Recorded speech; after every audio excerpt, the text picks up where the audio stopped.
Welcome to McPlum, simple solutions served daily. You start by opening the PDF in a dedicated reader so controls are predictable. Once open, press Ctrl+P or CMD+P to call the print dialog immediately. This exposes size and page handling options.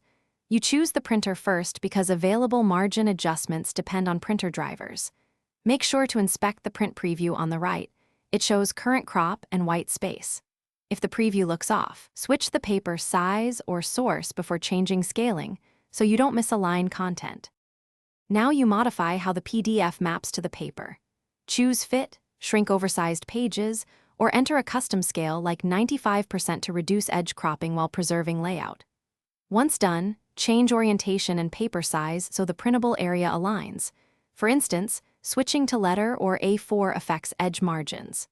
If your printer supports custom paper, go into Page Setup and set exact dimensions and printable area. This forces the driver to respect tighter margins. After adjustments, recheck the preview to finish by opening Printer Properties or Preferences to find Margin, Borderless, or Offset controls. Use offsets to nudge content by millimeters if edges still clip. You should always print a one-page test to measure actual margins and then tweak custom scale or horizontal/vertical offset values until alignment is correct. If results remain inconsistent, update the printer driver or export a new PDF with modified crop or trim boxes so the file itself defines printable bounds. As a troubleshooting tip, when prints shift unpredictably, reinstall the driver or try another printer to isolate software versus hardware problems.